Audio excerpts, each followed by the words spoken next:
Matt Stepp, Dave Campbell's Texas football back here at the Texas High School Coaches Association Convention. Here with the head coach of the South Garland Colonels, my good friend, Coach Josh Ragsdale. Coach, how's it going? Good. Wonderful to be with you. It's good to see you. We go way back, don't we? 2000? 2000? Right. I've known you almost 20 years now. Golly. Man, we're getting old. Yeah, and I've gotten fatter. So have I. I mean, I eat too much good food on the road.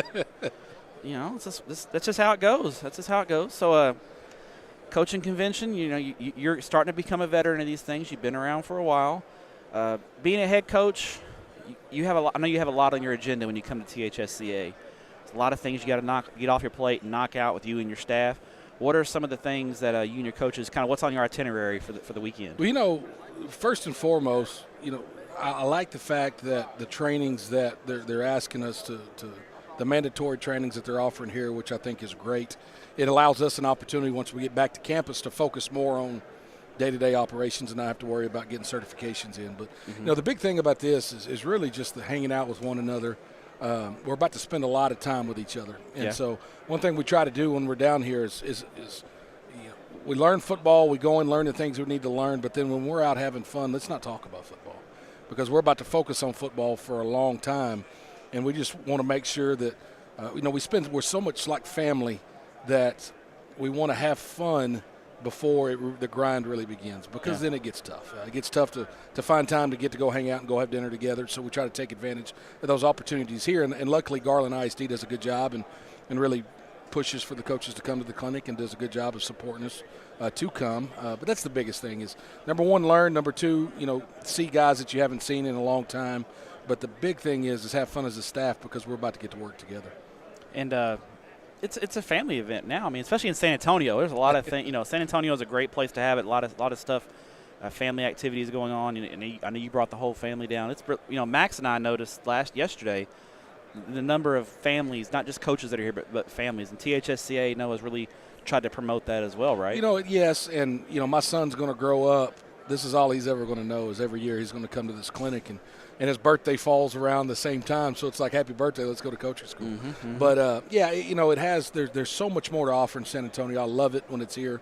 Nothing against, no knock against any other cities, but we love it when it's in San Antonio because there is so much to do. There's so many hotels available. They tend to do good with their prices. Everything's walking distance. That makes it nice. Well, let's look ahead to the 2018 season. Now, last year, around this time, you gave me a heads up. You said, hey, I got a little wrinkle this year. You unveiled the single wing offense on everyone last year, and offensively, you guys put up some really good numbers. I know you've got a great running back returning. Just talk about the genesis of that idea and going to the single wing offense, and are all the opposing defensive coordinators in Garland ISD just really mad at you for doing that? You know, yes, they won't. A lot of them probably won't say it. I mean, Sedbury walked by here and he couldn't even look at you. He was so upset. You know, it's you know. It's payback, you know, with him going to the wing T. You know, we're having to defend his stuff too. So it's like, hey, how do you like that? The big thing is, and I just heard Chad Moore speak, you know, one thing that he talked about is if you're going to do the things that your district does, do it better than them. We could not do what we were doing better than anybody else in our district, and that's a recipe for disaster, really. And so our thoughts were, let's find something that we can do that's different than everybody, that causes people to spend time defending, that gives them problems when we schedule Thursday games. And that was our wrinkle. That was our edge is what we called it. And, you know, we had to sell it to the kids, and we had to tell them this is our edge. People are going to struggle defending it. We're going to run for a lot of yards. And luckily, you know, we were telling them and doing it's two different things. And luckily, they saw the results.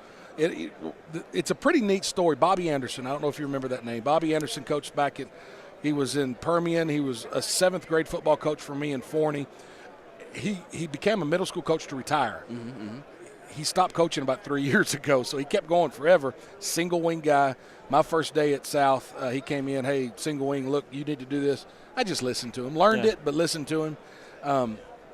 What's crazy is the fact that we ended up doing it, and we ended up going to it about a week after he passed away. And so just the backstory with him and our kids believed in it. You know, we have a group of kids right now who believe in us. They got to buy in, yes, right? they're you know, that first year we wouldn't have been able to do it at South.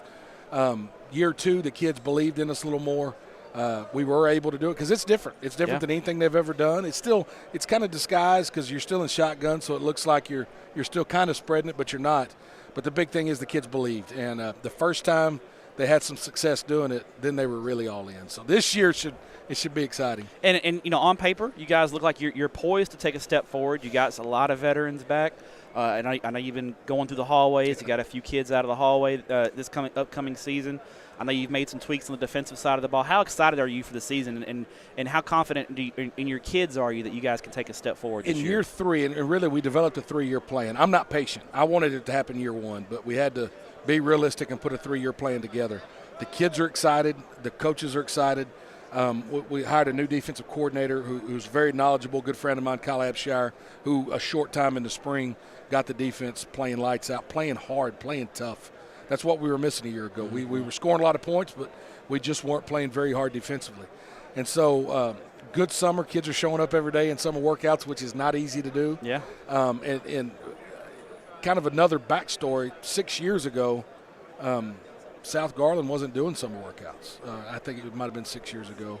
And so it's been tough to change that mindset of guys, no, we are going to be here every day this summer. And the kids have really bought into that. There's been some stability where there wasn't some stability, with interim coaches. Bless his heart with Mark Cox's his health issues that he had. So now, with the stability, the kids are buying in, the kids are working hard. It's going to be neat to kind of see some of the fruits of all that labor, and so the kids are excited to get going. All right. Now, as you may not be aware of this, but Dairy Max is a partner of Dave Campbell's Awesome. Texas Football, and I know you know the importance of nutrition, fueling your athletes, getting them ready, because they can't perform if they're not fueled. Their bodies aren't fueled. How important is the nutrition program for you guys, and what part does chocolate milk play in that role? Paramount. It's one of the most important things I think that we do. Our kids, we're so diverse at South Garland.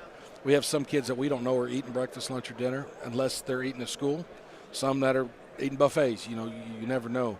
But the common thing is we are going to drink chocolate milk after a workout. It's going to be a shot. It's going to be whatever we can afford to give them at the time. Our alumni association has done a great job, and they've been providing us chocolate milk. But it's if programs aren't doing it, they're falling behind. It is so important to be able to take in those proteins after a workout. I got the opportunity to meet Coach Strunk a few years ago, which I'd never thought about it till I sat down with him. And I'd never sat down and talked with someone for an hour on nothing but nutrition.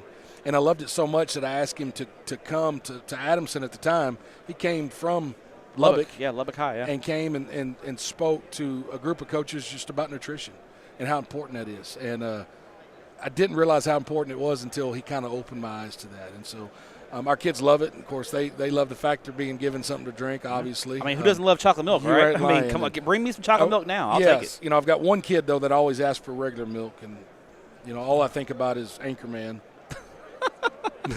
Milk was a bad choice. Yeah. But but we love it. The kids love it. Gives them a little boost, it seems. And we literally force them. You're not walking away till you down there. There you go. So, but it's been good. The kids seem to have more energy. They tend to come back the next day, body a little more replenished, ready to work out again. So that's been huge for us. All right. Well, we're going to get you on the spot here with the Dick's Sporting Goods Wheel of Questions. Yes. Going to have you spin the wheel here. Oh, my son would love to spin this. And give it a good spin, and then we'll see what it lands on. My 3-year-old is the biggest Wheel of Fortune fan in America. All right, what we got, Coach? Oh, no. Biggest, what does it say, prankster? Yeah, all right. Oh, Lord. Every coaching staff has one. Who's the biggest prankster on your staff? Sadly, it might be me. All right. You got any good? Is that bad? No. Hey, the boss is a prankster. You keep it fun, right? I have a lot of work to do, obviously. But I'm separate from the building, so I'm by myself a lot. Yeah. And when people come into the field house, it's kind of my opportunity to see other people, and I'm constantly just scaring people.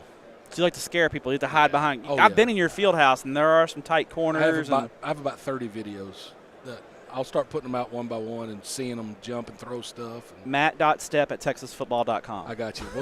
We'll get them. No, and sadly, I want to say Murray. Murray. Oh yeah, Murray. Murray. So, is he your OC? He's my OC now. So your OC, Philip Murray, is It takes a twisted mind to run. He's a Columbia grad. Yeah. I mean, he's like a genius. Yeah. He went to Columbia, and he's got some. Yeah, like I said, keep my eye on him. It takes a crazy mind to be able to run the single wing or want to run the single wing, and he loves it. He loves it, and I like his RPO show. Run power often. I like that. We've hired 2 coaches that we were interviewing for defense that he ended up talking into coaching offense. He's never coached offense before, but he was always a defensive guy. Well, they're so excited about learning the single wing, which is kind of cool. So, well, Coach, I know you're a busy man. We appreciate you as always. Good to see you. Thank you. And good luck in 2018. Thank Appreciate you, what you do for student athletes in the state of Texas. Thank you, Matt.